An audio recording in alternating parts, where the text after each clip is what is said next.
नमस्कार दोस्तों PCS academy में मैं आप सभी लोगों का स्वागत करता हूं। और दोस्तों आज की डेट में हम लोग जीएस सेकंड पेपर का लेक्चर चल रहा था कल्याणकारी संवेदनशील वर्गों के लिए कल्याणकारी योजनाएं। तो आज की डेट में हम लोग सामाजिक क्षेत्र से संबंधित योजनाओं को देखेंगे, ठीक है।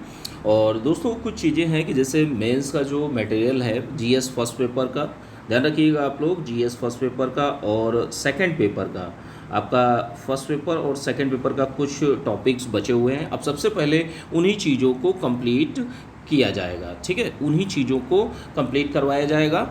और मेंस आंसर राइटिंग आपको डे बाय डे मिलती रहेगी। इसके अलावा जैसे जो टेस्ट सीरीज़ है वो आपका बुधवार और रविवार को प्रॉपर टाइम पर होगी। आप लोगों को क्या करना है कि डे बाय डे लिखना अब स्टार्ट करना है। डेली 5 क्वेश्चन की ड्राफ्टिंग जो आपको मिली है पिछली, तो उसको आप लोगों को लिखना है। तो अच्छे से आप लोग लिखते रहिए, ठीक है।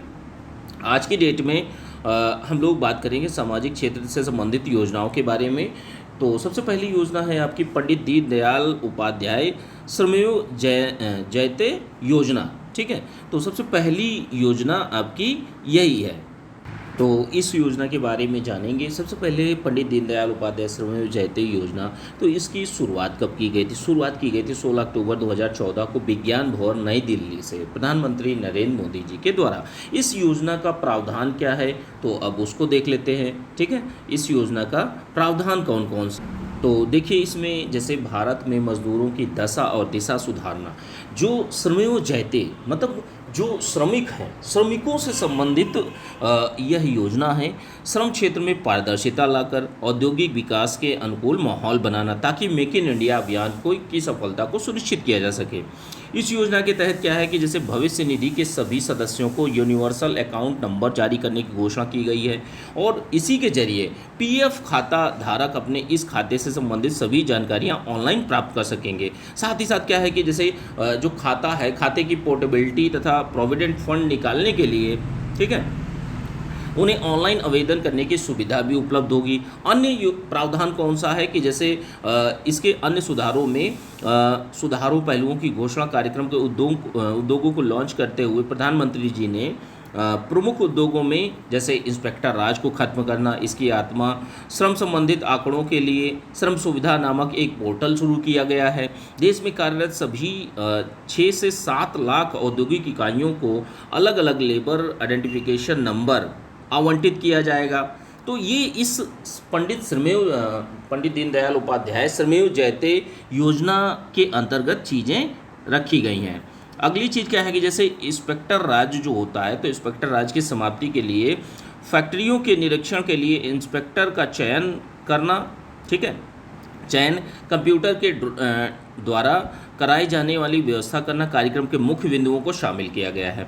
भविष्य निधि खातों के बिना दावों वाले लगभग 2700 करोड़ रुपए की राशि उसके असली दावेदारों तक पहुंचाने की बात कही गई। मतलब पारदर्शिता को इसमें अच्छी तरीके से देखा गया है, ठीक है। तो ये एक बेस तैयार करती है मेक इन इंडिया जो योजना है उसके लिए।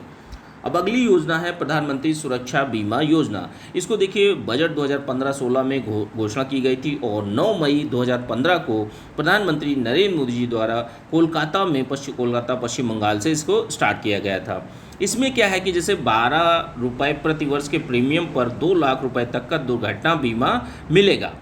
एज की अवधि क्या है, जो उम्र है, आयु की अवधि 18 से 70 वर्ष आयु वर्ग के लिए है।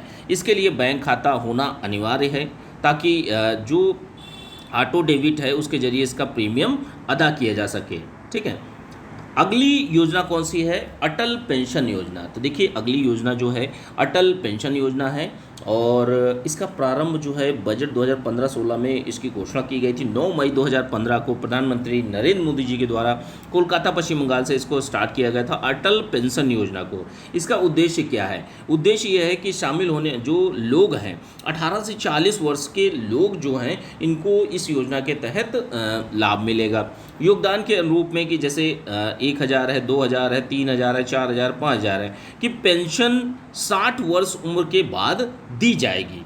5 वर्ष तक सरकार लाभार्थियों का प्रीमियम का 50% या 1000 रुपया वार्षिक जो भी कम होगा वो अंशदान देगी। कौन देगी? सरकार देगी, ध्यान रखिएगा, सरकार देगी। ये सुविधा लोगों को प्रोत्साहित करने हेतु 31 दिसंबर 2015 से पहले खाता खोलने वालों को दी जाएगी। तो ये सुविधा किन व्यक्तियों को दी जाएगी? 2015 से पहले जिनका खाता खुला है।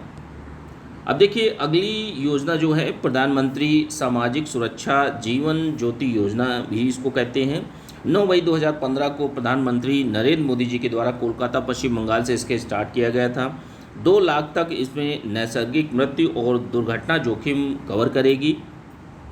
18 से 50 वर्ष, ध्यान रखिएगा, 18 से 50 आयु समूह के लिए इसका प्रीमियम 330 रुपये प्रति वर्ष किया गया है या 1 रुपया प्रतिदिन से कम होगा।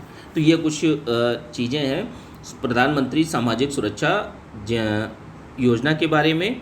और जैसे ये योजनाएं आपको जैसे प्रॉपर योजना नहीं पूछी जाएगी कि इसके बारे में बताइए, जिस समय जो योजना आती है, लेकिन हाँ इसका आप लोग निबंध में यूज़ कर सकते हैं। प्रारंभिक परीक्षा में इसका उपयोग होता है और मुख्य परीक्षा में जब आप लिखते हैं, उत्तर लिखते हैं, तो उसमें इनका बहुत बड़ा योगदान होता है।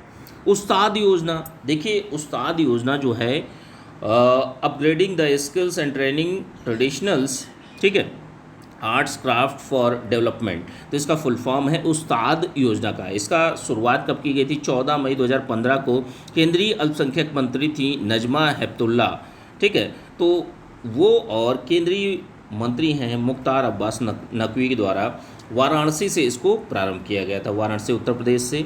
और इस योजना का उद्देश्य क्या है कि जैसे केंद्रीय अल्पसंख्यक मंत्रालय उस्ताद नाम से राष्ट्रीय हस्तकरघा कार्यक्रम भी आरंभ करेगी। अल्पसंख्यक केंद्रित यह एनडीए सरकार की पहली योजना थी कि अल्पसंख्यकों के लिए स्टार्ट की गई पहली योजना थी। इस स्कीम का उद्देश्य क्या है? परंपरागत जो हस्तकरघा उद्योग है तो उसको आधुनिक पसंद व बाजार के अनुकूल बनाना, तो यह इसका मुख्य उद्देश्य है। वन रैंक वन पेंशन योजना, इसको OROP भी कहा जाता है, वन रैंक वन पेंशन योजना। इसको स्टार्ट किया गया था 5 सितंबर 2015 को केंद्र सरकार के द्वारा इसको स्टार्ट किया गया था। उद्देश्य क्या है? उद्देश्य यह है कि पिछले 4 दशकों से लंबित इस योजना को सशस्त्र बल जो होते हैं कर्मचारियों के लिए स्वीकृत कर लिया गया था, ठीक है। इस योजना के लागू होने पर राजस्व पर 8,000 से 10,000 करोड़ रुपए का अनुमानित भार बताया गया है।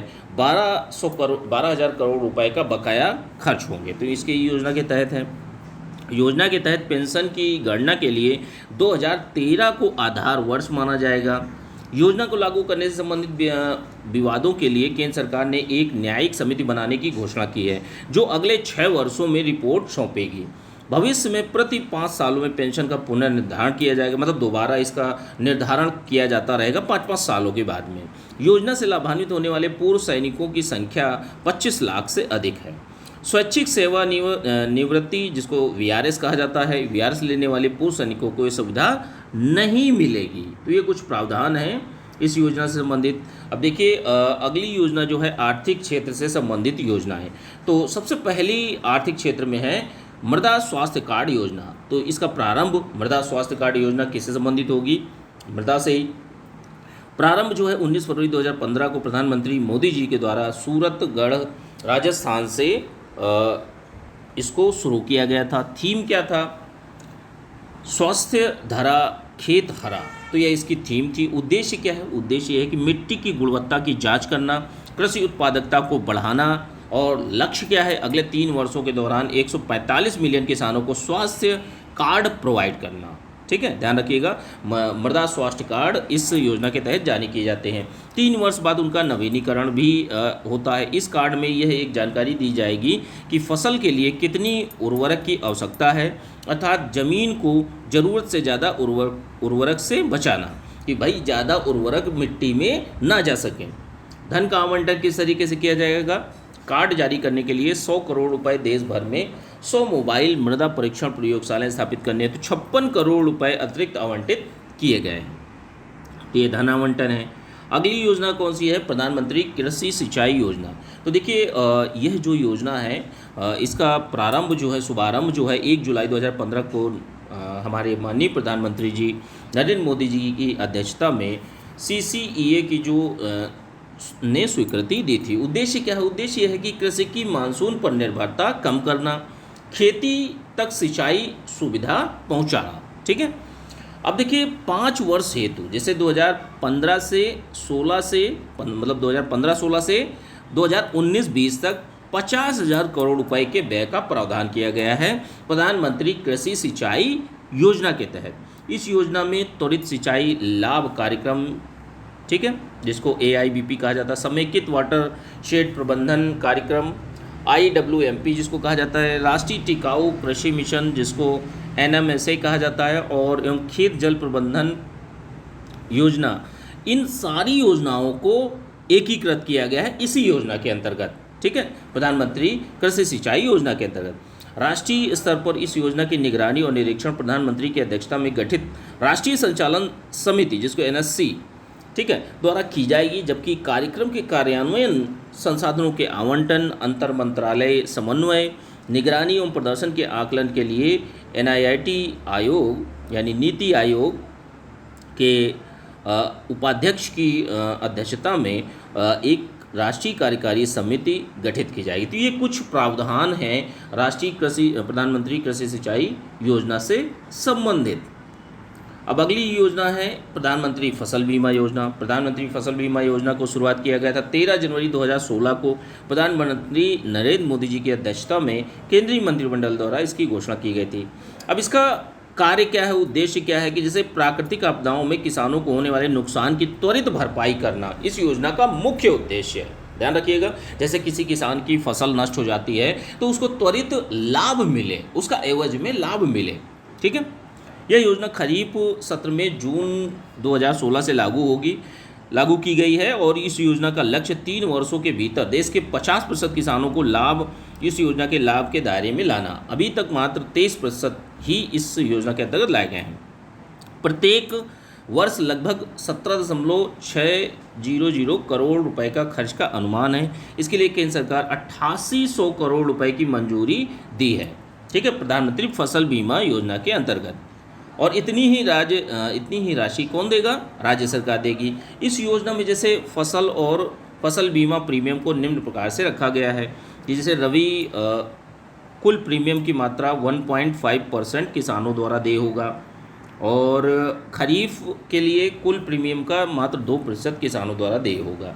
वाणिज्यिक एवं बागवानी फसलों के लिए 5% किसान द्वारा देय होगा। किसानों की ओर से शेष बची राशि को केंद्र सरकार संबंधित राज्य सरकारें बराबरी के आधार पर, मतलब जैसे जो भी शेष बचा तो उसको केंद्र सरकार और राज्य सरकार बराबर बांट लेंगी, बीमा कंपनियों को भुगतान करेंगी। प्रीमियम पर कोई सीमा नहीं होगी जिससे किसानों को पूरा लाभ मिलेगा। कम प्रीमियम में ज़्यादा जोखिम कवर और ज़्यादा सहायता मिलेगी। इस योजना के तहत क्या है कि जैसे जोखिमों को कम करने का प्रयास किया गया है। प्राकृतिक आपदा के कारण बुआई न हो पाने की स्थिति में इससे लाभ मिलेगा। फसल के नष्ट हो जाने की स्थिति में इससे लाभ मिलेगा। फसल कटाई के बाद होने वाले नुकसान की स्थिति में इस योजना से लाभ मिलेगा, फसल बीमा योजना से। अब देखिए, फसल काटने के बाद 14 दिन तक यदि फसल खेत में है, इस दौरान अगर कोई आपदा आ जाती है तो उस स्थिति में भी इस योजना से लाभ मिलेगा। इस योजना में प्राकृतिक आपदाओं से होने वाले नुकसान के साथ साथ इसके स्थानीय आपदाओं जैसे ओलावृष्टि, मौसम, बारिश, आंधी, तूफान, स्थानीय स्तर पर आने वाले नुकसानों को भी शामिल किया गया है इस योजना के तहत, फसल बीमा योजना के तहत, ताकि किसानों को ज़्यादा से ज़्यादा आर्थिक सुरक्षा प्रदान की जा सके। अब देखिए, इस योजना के तहत कुछ नई चीज़ें पहले जो हैं की गई हैं कि जैसे बटाई पर खेती करने वाले किसानों के लिए राज्यों के नियमों में बदलाव करने को कहा गया है और उन्हें भी बटाईदार का प्रमाण पत्र मिल सके। पूरे राज्य के लिए बीमा कंपनी होगी और यह कंपनी स्थानीय जोखिम के लिए कृषि पर नुकसान और फसल के बाद नुकसान का आकलन करेगी। भारतीय कृषि बीमा कंपनी लिमिटेड के साथ या निजी क्षेत्र में बीमा कंपनियां इस योजना का कार्यान्वयन कर सकेंगी। ध्यान रखिएगा, दावों से जुड़ा सारा उत्तरदायित्व जो है बीमाकर्ता का होगा। सरकार जो है प्रीमियम सब्सिडी प्रारंभ में ही देनी होगी। ठीक है, तो ये कुछ मुख्य पहले हैं, प्रावधान हैं प्रधानमंत्री फसल बीमा योजना के। अब अगली चीज़ क्या है कि जैसे इस योजना से सर्वाधिक लाभान्वित होने वाले राज्य कौन कौन से हैं, तो जैसे देखिए पूर्वी उत्तर प्रदेश है, बुंदेलखंड है, विदर्भ, मराठावाड़ा है, तटीय उड़ीसा के क्षेत्र, समुद्र तटीय क्षेत्र, ये लाभ पाने वाले क्षेत्र हैं। फसल बीमा योजना जो है 2016 और राष्ट्रीय कृषि बीमा योजना 1999 में, और संशोधित राष्ट्रीय कृषि बीमा योजना 2010 का ही स्थान लेगी। अब देखिए अगली योजना जो है राष्ट्रीय गोकुल मिशन है। तो राष्ट्रीय गोकुल मिशन को देख लेते हैं कि जैसे 28 जुलाई 2014 को इस योजना को स्टार्ट किया गया था, और केंद्र सरकार ने स्वदेशी गायों में संरक्षण और नस्लों के विकास को वैज्ञानिक तरीके से प्रोत्साहित करने के लिए इस मिशन की स्टार्ट किया था। इस मिशन के तहत क्या है कि जैसे जो राष्ट्रीय पशु प्रजनन और डेयरी विकास कार्यक्रम होता है, इस पर केंद्रित यह परियोजना है, आपकी योजना है राष्ट्रीय गोकुल मिशन। अब देखिए अगली योजना है आपकी किसान विकास पत्र योजना। किसान विकास पत्र योजना 18 नवंबर 2014 को इसको स्टार्ट किया गया था। केंद्र सरकार में घरेलू बचत को बढ़ावा देने के लिए इसकी शुरुआत की गई थी। प्रारंभ में किसान विकास पत्र डाकघरों के माध्यम से बेचे जाएंगे। इसके बाद राष्ट्रीयकृत बैंकों की कुछ शाखाओं पर भी उपलब्ध कराए जाएंगे। इन किसान विकास पत्रों में धनराशि 8 वर्ष और 4 माह में दोगुनी होगी। कोई भी व्यक्ति जैसे मान लीजिए 1000 है, 5000 है, 10,000 है, 50,000 है कि विकास पत्र, किसान विकास पत्र खरीद सकेगा। अब इसकी विशेषताओं को देख लेते हैं कि जैसे एक डाकघर से दूसरे में स्थानांतरित किया जा सकेगा। इसमें बैंक के पास गिरवी रखकर ऋण भी लिया जा सकेगा। इसमें अकेले या संयुक्त तौर पर खरीदा जा सकेगा। इसे एक व्यक्ति या दूसरे व्यक्ति के नाम पर ट्रांसफ़र भी किया जा सकता है किसान विकास पत्र को। और किसान विकास पत्र जो है, किसान पत्र निवेश की कोई सीमा नहीं होगी, ध्यान रखिएगा। 2 वर्ष और 6 माह से पहले इससे पहले राशि नहीं निकाली जा सकेगी। तो ये कुछ मोटी मोटी बातें हैं किसान विकास पत्र की। देखिए किसान विकास पत्र योजना 1998 में शुरू की गई, जिसे 2011 में स्थगित कर दिया गया था और पुनः 2014 में शुरू किए गए। अगली योजना है आपकी नई मंजिल योजना। दोस्तों इसकी पीडीएफ जो है अगले वाले लेक्चर के बाद में आप लोगों को जो मेंस का ग्रुप चल रहा है उसी में मिल जाएगी। नई मंजिल योजना, तो देखिए नई मंजिल योजना का प्रारंभ 8 अगस्त 2015 को केंद्रीय अल्पसंख्यक मामलों के मंत्री हैं नजमा हेपतुल्ला ने पटना से शुरू की थी। इतना ध्यान रखिएगा। देश में जैसे अल्पसंख्यक समुदाय जो हैं, ठीक है, जैसे मुस्लिम्स हैं या जो अल्पसंख्यक समुदाय हैं, उनकी प्रगति और सशक्तिकरण के लिए संबंध में समग्र दृष्टिकोण एवं अल्पसंख्यकों के कल्याण में सुधार लाने के लिए योजना शुरू की गई थी। योजना सामान्य रूप से अल्पसंख्यक समुदायों, विशेष रूप से मुसलमानों की शैक्षणिक और जीविकोपार्जन की ज़रूरतों में सहायता प्रदान करेगी, क्योंकि मुसलमान शैक्षणिक योग्यताओं में अन्य अल्पसंख्यक समुदायों में सबसे पीछे। तो उन्हीं के विकास के लिए यह नई मंजिल योजना लाई गई थी। ठीक है, अब देखिए यह योजना जो थी, स्कूल से बाहर आए या बीच में पढ़ाई कोई लोग छोड़ देते हैं, बच्चे छोड़ देते हैं पढ़ाई, सभी छात्रों पर, मदरसों में पढ़ने वाले छात्रों के लिए एक नई दिशा और एक नया लक्ष्य प्रदान करेगी। 7वीं योजना है आपकी पहल योजना। तो देखिए पहल योजना जो है 1 जनवरी 2015 को केंद्र सरकार के द्वारा शुरू की गई थी। पहल का अर्थ है प्रत्यक्ष हस्तांतरित लाभ, जो कि जैसे LPG है, ठीक है, LPG योजना के लिए एक प्रत्यक्ष लाभ हस्तांतरण है, जो कि LPG उपभोक्ताओं को लाभ देने के उद्देश्य से आरंभ किया गया है। ठीक है, पहल योजना। इस योजना के अंतर्गत LPG सिलेंडर को नगद हस्तांतरण अनुवर्ती आधार पर उपभोक्ताओं को बाजार पर निर्धारित मूल्य पर बेचा जाएगा, और जबकि नगदी छूट को प्रत्यक्ष रूप से लाभार्थी के बैंक खाते में हस्तांतरित किया जाएगा। अब वो तरीके कौन कौन से हैं कि जैसे प्राथमिक और द्वितीयक है। प्राथमिक कौन सा है कि जैसे वे उपभोक्ता जिनके पास आधार नंबर है, उन्हें इसे बैंक खातों में छूट की राशि को प्रत्यक्ष रूप से लेने के लिए बैंक खातों के संग जोड़ना पड़ेगा, मतलब एक दूसरे को मर्ज कराना पड़ेगा, साथ में जोड़ना पड़ेगा। ठीक है, द्वितीय जैसे आधार कार्ड और बैंक खाता है, दोनों को ज्वाइन कराना पड़ेगा। द्वितीयक क्या है, वे उपभोक्ता जिनके पास आधार नंबर नहीं है, उन्हें LPG वितरकों के पास प्रासंगिक बैंक खाते का विवरण जमा करने के बाद खातों में सब्सिडी राशि मिल जाएगी। तो ये 2 प्रावधान है जिसके तहत जो सब्सिडी राशि है वो मिलेगी। देखिए संशोधित योजना को आरंभिक रूप से देश के 54 जिलों में दोबारा से आरंभ किया गया और अन्य हिस्सों में 1 जनवरी 2015 से आरंभ किया गया था। ठीक है, तो अब देखिए अगली जो योजना है, अगली योजना है उन्नत भारत अभियान। तो उन्नत भारत अभियान को अगले वाले लेक्चर में देखेंगे। अगले वाले लेक्चर में यह पूरा का पूरा कल्याणकारी योजनाओं वाला चैप्टर कंप्लीट हो जाएगा आपका। ठीक है, तो आप लोग अच्छे से कार्य करते रहिए और लिखना स्टार्ट कर दीजिए आप लोग। ठीक है, चलिए ठीक है, थैंक यू देखने के लिए।